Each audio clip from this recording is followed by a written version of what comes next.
boys and girls. Stevie Coyle here, webcasting the Friday noontime webcast from Mighty Fine Guitars in bucolic Lafayette, California. Thanks so much for tuning in.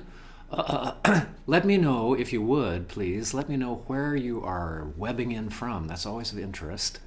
And whether or not the sounds and the sights are working for you. We've got a slightly different setup today. The microphone I was using last week, which I really like, this one is great too, but the other one is particularly hip. Oh, good, we've got a nice picture there. Terrific. Thank you, Ducky. The microphone I was using last week is terrific because it gets power directly from the iPhone, which we're shooting on today. This microphone needs to essentially be plugged into the wall, so there's a whole other set of connections that need to happen for this microphone. If anybody out there knows, because it's a pressing, it's not a problem, it's a pressing situation, I'd love to have it improved. The length of cord that you get with that little red microphone I've been using the past couple of weeks here is only 2 meters, and I'd love to have longer than that, but the company doesn't know how to do that, and every other micro to lightning connection connector cord that I've used has not worked. It has not powered the mic, and the mic needs power. And not even the Blue company know exactly why that is, at least the people I've spoken to at Blue. So if you are happen to be a cable maven, a cable person that knows the difference, let me know what you think. What kind of cable do I need to connect my microphone that needs essentially phantom power to the iPhone? That's my question for the day. Now you get to ask questions too. Do type them in there, and Miss Valerie, Shigor, Mistress of the Machines, will gladly pass them along here. Any comments or questions, pipe right up. Today I thought I'd feature real quick little video today. 3 of the smaller guitars in the shop. This is the Huss Dalton, a 00 size. The 00 is essentially the size of a classical guitar, roundabout. This one's got slightly narrower shoulders. That's Huss Dalton's take on the classic 00 size. And of course, so many builders build after the Martin sizes and styles, and so they use the Martin designations. 00 is this size, kind of smallish. Technically not a parlor guitar, even though a lot of people refer to anything smaller than a dreadnought. Bunch of guys my age, anything smaller than a dreadnought, that's a parlor guitar. Technically, no. This is a 00, and a parlor guitar would be actually starting. The biggest parlor guitar would be 2 sizes down from this. How about that?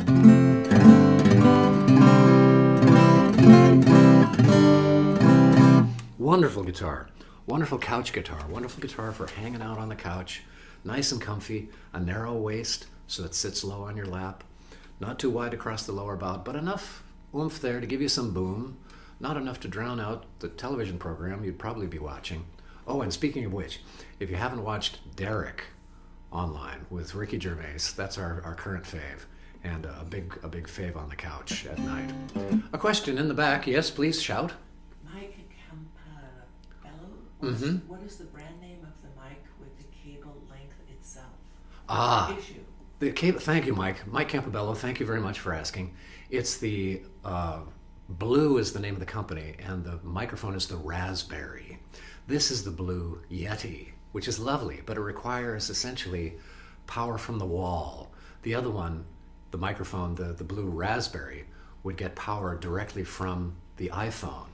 And I cannot find a micro to lightning connector, which is what you need, that actually powers the microphone. Oh, thanks. That was a shot in the dark. I didn't realize anybody at all would be able to help with that, but if you can, that'd be totally cool. Huss Dalton is a company out of Stanton, Virginia. Builds very much in the Martin style, although this is their own take on a 00. This is slightly different. This is a slightly different conformation, a little bit longer.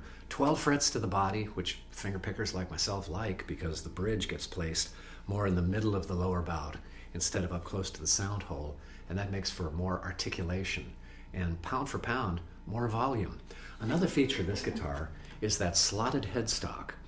Now that is kind of a pain in the butt to change strings on if you've never done it before. But that slotted headstock essentially means that the strings dive across the nut here at a more severe angle. They dive down into the headstock at a more severe angle, which puts more pressure on the nut, which gives you a little more stiffness in the string, and ostensibly, according to the Martin folks anyway, and it seems to make sense to me too, pulls up on the top a bit more, gives you more volume and punch.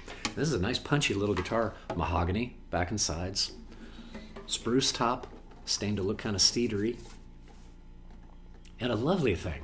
I think this is a rosewood fingerboard. Yep, rosewood fingerboard and bridge.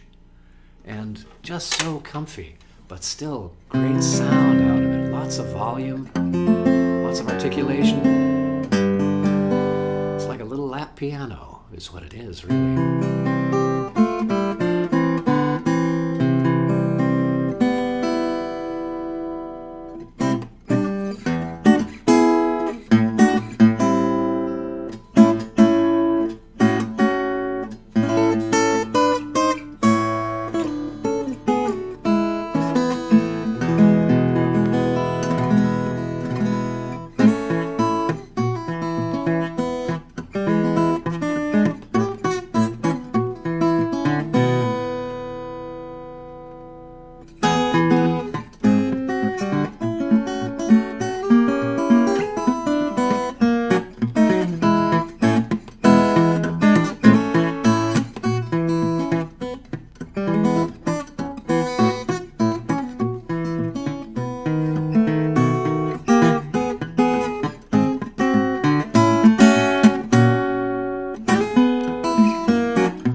Oh, that's sweet. Good heavens, what a little sweetie. Got a couple of other little sweeties to show you today. Ted Thompson came in, also kind of double O-ish in size. Here's the Ted Thompson. This is the Huss Dalton, and the asking on this one is $27.50, which I have to say, in this shop is pretty reasonable. Here's one at $2,400. This is a Ted Thompson, also kind of double O-ish in conformation, but this one's rosewood back and sides and a Sitka top. And I'm a Thompson man myself, have been for decades. The guitar I play on stage, the Cutaway, is a Ted Thompson T2. This is a T1, and it's, or rather, this is a T2, and mine is a T1C, a T1 Cutaway. This is a T2. Also kind of double O-ish, similar sounds, completely different neck conformation. This one is got a little more roundiness in the back, feels a little bit different, and this feels just like the neck on my guitar, so this is totally comfortable for me. And if you like a neck, it's a good neck. There's no better or worse necks or neck conformations or even fingerboard widths. If you like it, it's good. And that's kind of it. You're sort of done there. Very much a different set of overtones going on here. A little more mellow, actually, which is a little bit unusual for a distinction between a mahogany guitar and a rosewood guitar. This one's a little more mellow, but the overtones do stack up in a way that gives them a little bit more sustain. That one's kind of quick and punchy. This one's got a little bit more mellow length, a little more distance. Trying to find words to talk about sound is really tough. This has got a little more reverberation, a little longer decay, a little more reinforcement of the higher tones by the lower tones.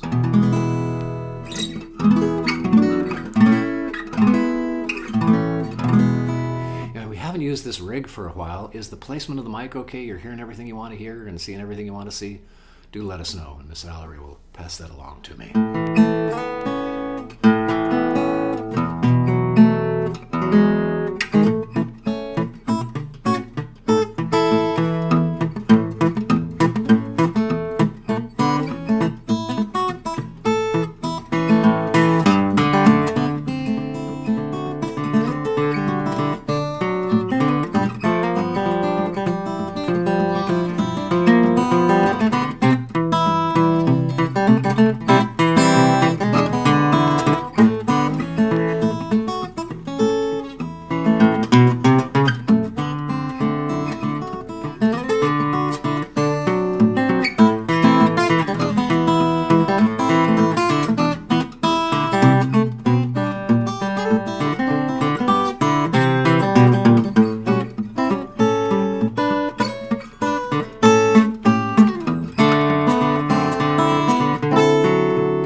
Oh, it's lovely. So easy to play. Lovely little friendly couch cuddler, sofa sweetheart. If you don't have one, consider it. A lot of people aren't playing guitar as much as they otherwise would because, first of all, the guitar's in a case somewhere rather than out on a stand or hanging on a wall where it's easy to get to. That's the first disinclination. Perhaps even that case is stuffed in a closet somewhere to get it out of the way, or under a bed.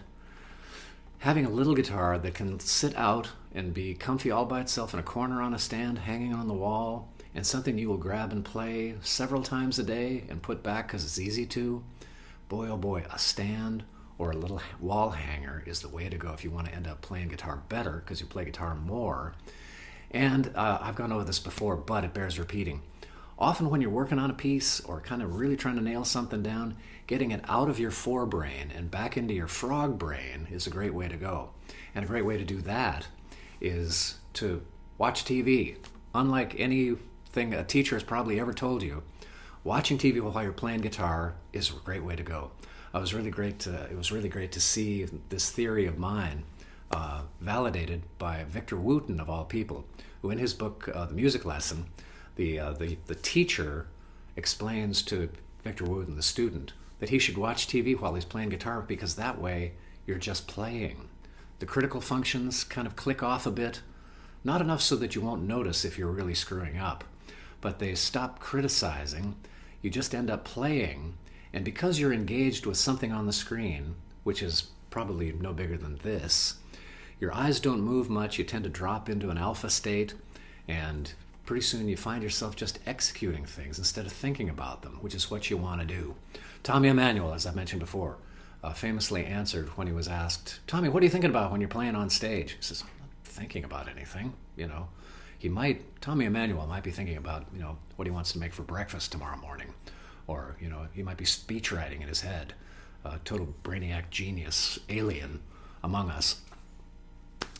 But you can't be thinking about what you're playing on stage, or when you're playing even for yourself. You can't be thinking about it with your forebrain the whole time. You want to be just executing. Like a tennis player, like any sporting activity.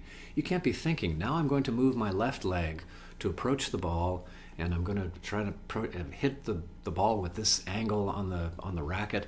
Can't be thinking about that stuff. That stuff all has to drop down into lower functions, and the lower functions are glad to grab these things. So if you're accustomed to sitting politely in front of a music stand and with the guitar perhaps perched on the other knee, even if you're not playing a classical guitar, and being very polite about your guitar practice, let me suggest getting sloppy. And I'm serious. Sit comfortably, watch something, engage your brain in something else, engage your forebrain, I should say, in something else, and let the lesser functions kick in and execute for you. And I think you'll find that your playing gets better because you're no longer criticizing with the forebrain and you're no longer executing from the forebrain. To that end, let me point out too, if you're accustomed to reading music while you play and you're stuck, you can't play without your music, and I've seen folks like that. It's very unfortunate. Do whatever it takes to disengage your eyeballs from your playing. For most of us, that's going to be a very satisfying experience. If you're satisfied with that, again, if you like it, it's right. But, and we have a question in the back. I'm sorry. Sure, go ahead. Does it sometimes help to play in the dark? Playing in the dark. Interesting point. It does sometimes. Was that Ian Bagger? Clever lad? Repeat the question. Yes. The question was, does it sometimes help to play in the dark? And if I recall correctly, in an issue of Acoustic Guitar magazine years ago, there was an interview with Leo Kottke, who said that he was on a show with, I think it was Joe Pass and a fabulous classical guitarist. Forgotten who it was. Anyway, one of those guys said to him, he was complaining about, or he was remarking that the other fella had great time, that his time was fantastic. He just dropped into a groove and he stuck there for as long as he wanted to, and he was locked in. And this person, perhaps somebody else can help me out, remember who that was, said, "All right, Leo, we're backstage at this fabulous theater that we're all playing out on this tour, the three of us. And come with me, let's find an empty dressing room. I'm going to put you in there and I'm going to turn off the lights. and just have you play a single riff, a quick little 2 bars of something over and over and over with the lights out. And Leo, of all people, ceasing his tendency to cue off of his eyeballs and going with his ears.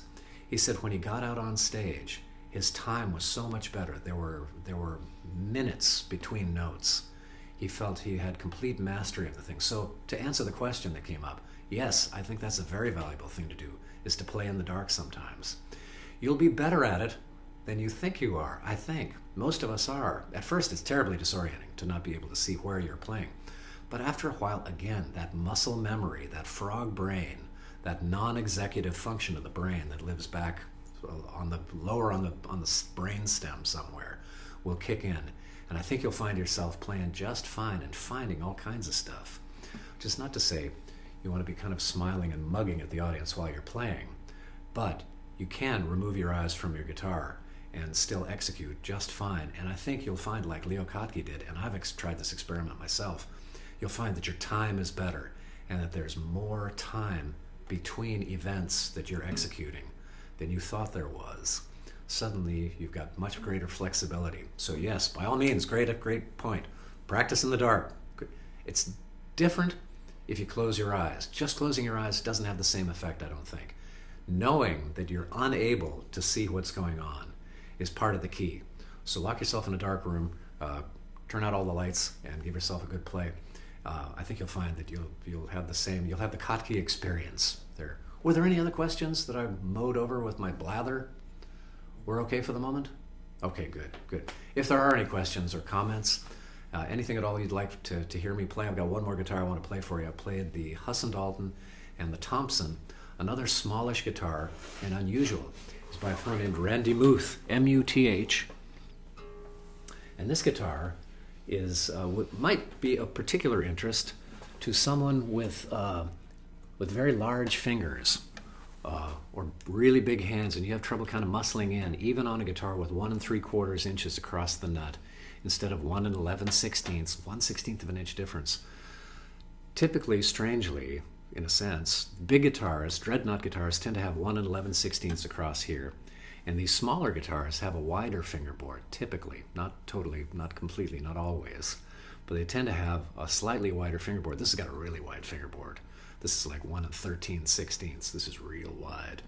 Not exactly classical width, but his idea, Randy Muth's idea here, was to kind of design a guitar that would be comfortable for a classical player. Classical players, because nylon, previously intestine strings made of catgut, which was essentially sheep and pig and goat intestines, as I recall. To get a real spanky sound out of those guitars, you've got to execute what they call a rest stroke, where you pluck a string, and instead of just kind of landing out in space, you land on the next string, and then you're ready to do that with the other finger. Well, to execute a rest stroke properly and comfortably, rather than having the guitar on the right knee and having to approach the string in a perpendicular way from here, much easier to get that right angle with the guitar on the left knee. Well, that means that almost completely obviates the possibility of executing a thumb over, which a lot of steel string guitarists play. And it does put your hand with the thumb behind the fingerboard. Wow, look at that fingerboard. Isn't that pretty? Just while we're here, take a look at that. 5-piece neck. Lovely. Mahogany and maple. Lovely. Back to the diatribe. For classical guitar, because you're playing all kinds of stuff at the same time, you're playing a bass line, perhaps a middle line, and a melody line, all that stuff happening at the same time, a little extra real estate is really great. Classical guitars with nylon strings nowadays typically are 2 inches across the nut. This is 1 13/16, I think. And these two guitars are 1 3/4, 12/16. And dreadnought guitars tend to be 1 11/16. And electric guitars as well tend to be 1 11/16, or even on the narrow side of that. So this is a walnut back and sides. Are we getting a good angle on that? Can you kind of see the grain a little bit? That's good. Okay, great. And a spruce top. Like that. That.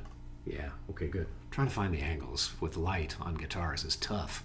If you ever try to photograph a guitar, give it a shot sometime. Joe Bob says check it out. Whew, what an education. Well, let's take me just a second to tune this one up.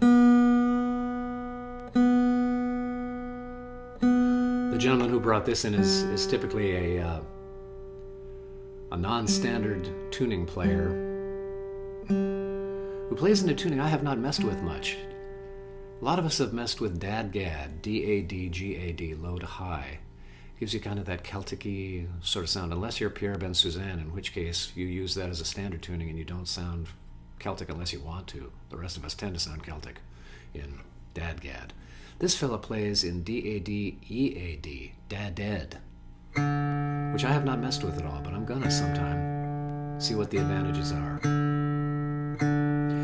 Sometime, maybe next week, I'll do a little, I'll feature whatever new guitars have come in, of course. And the only new one of these actually today is the Thompson. The others have been in the shop for a while. But next week perhaps, help me remember this, Ducky, that next week perhaps I'll do a little tutorial on alternate tunings and how the way to approach them, I think, is to think of them as more similar to standard tuning than different. Find out what chunk of strings is just the same as it is in standard tuning, and then make your calculations for that particular tuning around that. We'll find out what strings are just the same in a given tuning, then focus on which ones are different. That's the way to do that, I think. This one's even got a lovely little sound port here, a little monitor speaker for you. Fires some of the sound right up at you. And the thought being as well that long frequencies in particular, or low frequencies rather, which have a long wavelength, will radiate are much less directional than high frequencies. So the low frequencies that are radiating out of this little sound hole, for listeners out there, they would hear bass frequencies, the bass frequencies, I should say, off the top, and the bass frequencies out of the sound port at slightly different times. So that makes the whole guitar sound bigger, because you'd get one piece of information slightly microseconds after the initial piece of information. Don't know. Like I say, the science isn't completely in on that, but viable theory. Whatever it is, you get to hear that guitar better as the player, which is really kind of odd. We all play guitars and select guitars for the way they sound to us, you know, and sometimes out front it can be very different. McPherson guitars in particular, I've had a couple in here, and invariably the people that have played the McPhersons that have kind of a big D sound hole up here and a floating fingerboard extension. That's, in fact, this one has a floating fingerboard extension as well. This bit right here is not really pasted down on the top. It's floating above, which kind of gives the lie to the whole Martin idea, which has always been, well, there's not much sound to be gotten out of the upper bout. Let's just, you know, paste the fingerboard extension down, paste the tongue down, and run a big brace underneath there. And there are some builders, Kevin Corcoran, Muth, Randy Muth, several builders do what the jazz guitar builders have done, I guess mostly because they had to with a carved top. You can't really paste down the top on a top that's really curvy. But there really is sound to be gotten out of the upper bout, depending on the design of the rest of the guitar.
Sounds. Walnut sounds real different from mahogany and from rosewood. A whole different kind of set of sounds. Yes, a question over here now. Dale Barcelos wants to know which is the least expensive and which is the most expensive in the shop. Dale, how are you? The least expensive guitar in the shop at the moment is an Eastman.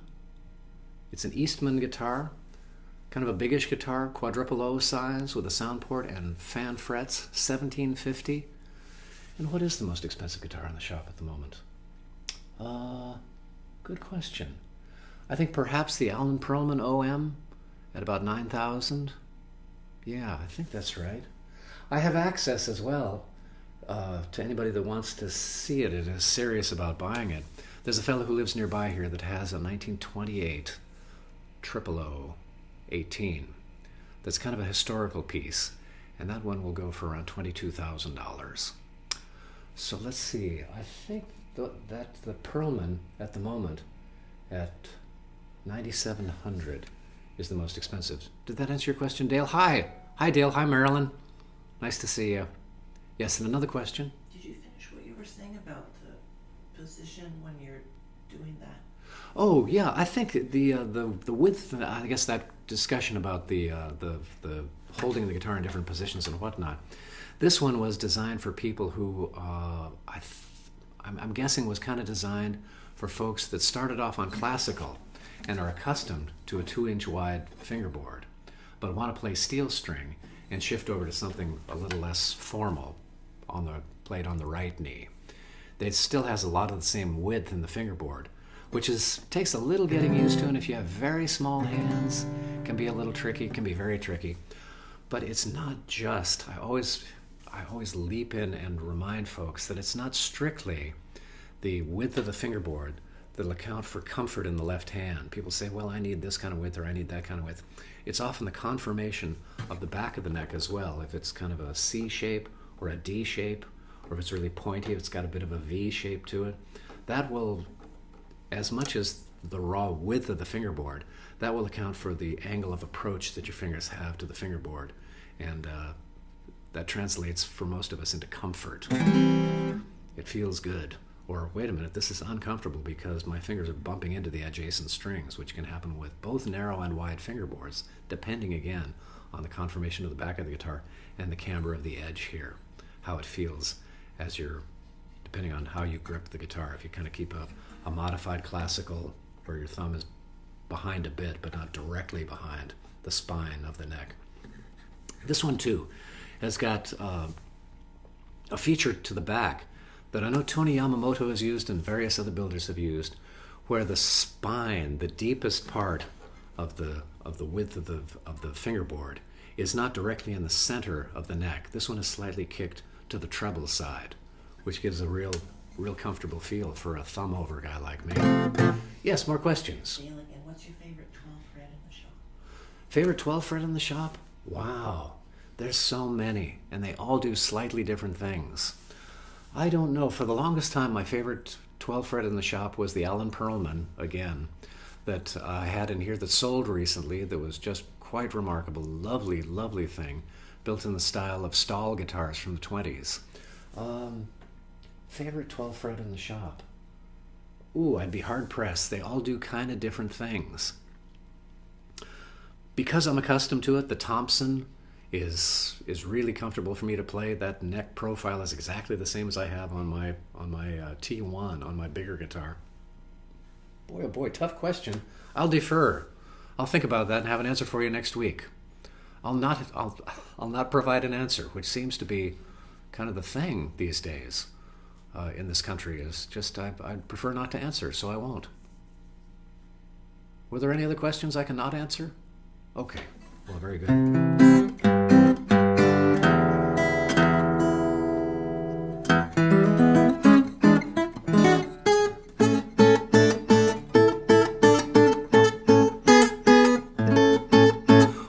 To tell you, the Quitters, myself and Glenn Houston, will be performing on KKUP Radio this Sunday afternoon at 4:00 p.m. Pacific Standard Time, and you can listen on the air or online. It's their fun drive, and this will be all of us acoustic folks will be there on the Sunday for this day-long live acoustic music sort of extravaganza happening on KKUP radio. I think it's probably kkup.org. I'd Google it. And locally, you can listen to it in the Bay Area here as well. It's in the 90s somewhere, as I recall. I've forgotten exactly what the numbers are. So Glenn and I will be there. What else can I tell you? Oh, the Hellman family that I play with. We're going to be doing a couple of gigs soon. We'll be over at, when is it? It's one of these Sundays coming up. Sunday after next, we'll be at the Sweetwater. The whole fam-damly will be there. Lots and lots of the Hellman crowd will be there. All the various permutations of bands will be there for a big extravaganza on Sunday afternoon, I think that is. Sweetwater is where? Sweetwater is in, oh my gosh, of course, how parochial of me. Sweetwater is over in Mill Valley, California. Well, the Marco and the Polos, one of the Hellman permutations, will be playing at a new venue, and I got to look it up myself, in Novato, California. Indian Springs, Indian Wells. I should know this, and I don't, and I apologize. But if you have any interest in that kind of stuff, shoot me an email. Shoot me an email anyway. Stevie@mightyfineguitars.com with any comments, questions. If you'd like a link to where those are happening, I think check out online. I'm sure a lot of us are Facebookers. People of a certain age seem to be gravitating towards Facebook instead of Instagram or Twitter. And on Facebook, you'll find events for Marco and the Polos. That's one of the bands that I play with. And like I say, the Marco and the Polos, the Well-Known Strangers, Nancy and the Lamb Chops, all kinds of various permutations of Hellman family bands will be playing all together at the Sweetwater Sunday after next in the early evening, I believe. I think that's a dinner show. And you can look that up at sweetwatermillvalley.com. You'd have to Google it. I'm not hip to my URLs anymore. I used to know them all, and I don't know them at all, any of them anymore. So the Sweetwater in Mill Valley, check out their calendar. What else can I proselytize you with? I think that's about it. I'll just play out for a little bit here. And thank you for tuning in to the Friday noonish time webcast here at Mighty Fine Guitars in Lafayette, California, right next to La Marinda Music and Performing Academy upstairs. And thanks very much to Miss Valerie May for personing the camera and microphone and doing all the technical stuff. And thank you for tuning in. If you think of somebody that you think might like this little series, you can always share these. And I think on Facebook you can share to either your page or to individuals that you think might be interested in watching these things. Click that little arrow down there at the bottom on the right. You can also, I'm going to be sending these up to YouTube very soon as well. I'll be downloading them back to my computer and then uploading all of these Friday Noontime webcasts to YouTube very soon. So stay tuned for that. And what else was I going to tell you? I think that's probably it right there. Thanks again, folks.